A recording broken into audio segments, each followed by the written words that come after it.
Bye. Thank you guys. I'm sorry.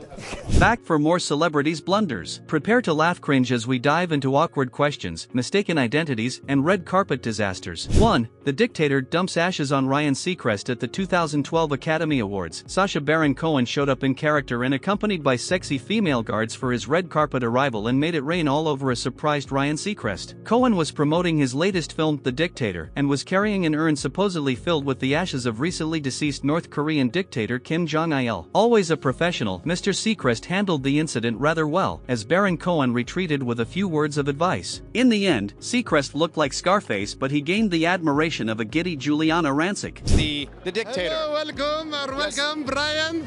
Who am I? I'm wearing John Galliano, but the socks are from Kmart. As Saddam Hussein once said to me, socks are socks. Don't waste money. The interesting thing is it's actually made by South Korea. No, sorry. You've got Kim Jong. If somebody, it's fine. It's okay for you. Now, if somebody asks you what you're wearing, you will say Kim Jong-il. Have fun this 2. Gian Gomshi vs. Billy Bob Thornton. The American country rock band The Boxmasters formed in 2007 and were fortunate enough to appear on Canada's acclaimed Q radio show just a couple years later. Unfortunately for host Gian Gomshi, the group's most famous member, Billy Bob Thornton, took offense when his extensive background in film was mentioned. For almost half of the 13-minute interview, Thornton gave cryptic answers while his bandmates looked like they had just seen a puppy run over by a semi. Even though Thornton's fame brought attention to the band, he made it clear that said fame shouldn't be discussed. A classic Hollywood move. Secondly, the Boxmasters' principal songwriter, singer, and drummer is a guy named Billy Bob Thornton, whose other job, some of the time, is Oscar-winning screenwriter, actor, and director. While Billy Bob Thornton's name is most often linked to his cinematic endeavors, the Boxmasters is anything but a diversion from the silver screen. He's always intended to make music, and he just got sidetracked. These days, music is a major priority in his life, and it's something he's obviously embracing. And I'm pleased to have all the members of the Boxmasters, Billy Bob Thornton, JG Andrew, Mike Butler, and Danny Baker here in Studio Q. Hello, boys. Right, but given that you seem to be quite passionate about music, I was wondering about your... Would you say that to Tom Petty? Would I say that he's passionate about music? Yeah. Yeah. Really? Would you explain why it's not a hobby? Would I explain why it's not a hobby? Are you reacting to the fact that I said... Yeah, I am. Since you're instructed not to talk about shit like that, yeah, I am reacting to that, yeah. I wasn't instructed to... I'm not really instructed. You guys are here as a band. You're performing, but the producer was instructed. Right, so, but somewhere along the way. Because I mentioned that you were an actor and a screenwriter? Well, first of all, that wasn't supposed to be mentioned either, But that's just giving context, right? I mean, I'm happy to interview you guys as a band, but for the listeners, we're giving context for who you are. That's part of your trajectory, isn't it? Not really. It's not. No.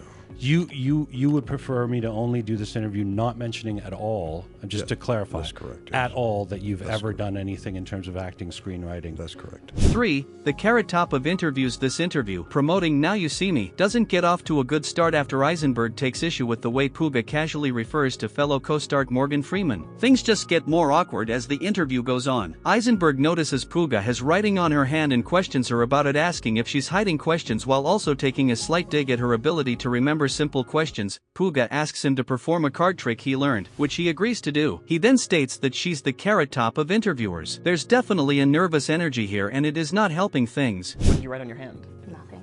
Well, I saw there was a lot of things. What was it? A lot of things. Are they questions? No. Are you secretly hiding questions for the interview? You're wondering what it's like to work with Morgan Freeman and you can't remember that? Don't call Morgan Freeman like you're on a Little League softball team. I heard. Yeah, Romina. Now put it back anywhere in the deck. Okay, now, do you remember your card? Are you thinking of it? Sure. It's not important. Okay, could you point out where you think the card is? You're right, it is in the deck. Okay, so this should be your card then? Yes. Really? No. It's not, is it your card? I mean, it doesn't matter. No, it's not. I don't need to be amazed, I already know how it's done. It's not. Okay, was that your card? Ooh. See? Are you happy you Yeah. lied to Yes. the point of almost not appreciating that?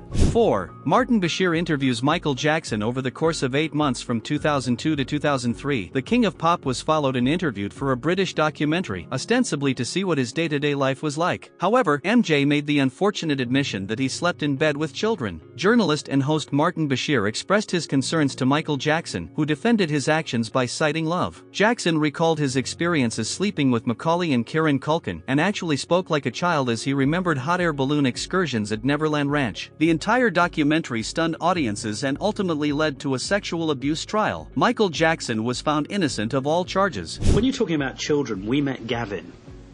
And it was a great privilege to meet Gavin because he's had a lot of suffering in his life. Yeah. When Gavin was there, he talked about the fact that he shares your bedroom. Yes. Can you understand why people would worry about that? Because they're ignorant. But is it really appropriate for a 44-year-old man to share a bedroom with a child who is not related to him at all? That's a beautiful thing. That's not a worrying thing? Why should it be worrying? Who's the criminal? Who's Jack the Ripper in the room? This is a guy trying to heal a child. I'm sleeping in a sleeping bag on the floor. I gave him the bed because he has a brother named Star. So him and Star took the bed, and I'm on the floor in the sleeping bag. Did you ever sleep in the bed with them? No. But I have slept in the bed with many children. I sleep in the bed with all of them. When Macaulay Culkin were little, Kieran Culkin would sleep on this side, Macaulay Culkin's on this side, his sister's in there. We're all just jamming the bed. And we wake up like dawn and go in a hot air balloon. You know, we have the footage. I have all that footage. But is that right, Michael? It's very right. It's very loving. That's what the world needs now. More love, more. The world needs a man who's 44 sleeping in a bed with children. No, you're making it all wrong. Well, tell me, help me.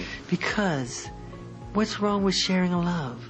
You don't sleep with your kids or some other kid who needs love, who didn't have a good childhood? No, I don't. 5. Robert Downey Jr. nopes out while discussing the character of Tony Stark following the release of Age of Ultron goes well enough until things start to veer into Downey's personal life. When Gurumurthy brings up a quote Downey gave in the past following some legal trouble, he uncomfortably looks around the room but entertains the question. It's clearly an avenue Downey doesn't want to go down and tries his best to politely give Gurumurthy an out and move on to something else. The whole tone of the interaction changes as Gurumurthy continues to focus on Downey's personal life and his relationship with his father. At this point Downey's had enough and leaves, quipping it was a little too Diane Sawyer for his liking. The reason I'm asking about the past is that you've talked in other interviews again about your relationship with your father and the role of all of that in the dark periods you went to and taking drugs and drinking and all of that. I'm sorry, I really don't. What are we doing? Well, I'm just asking questions. That's Bye. Thank you, guys. Thank you. That was intense. Which interview made you want to crawl under the couch? Tell us below and subscribe for more cringeworthy fun.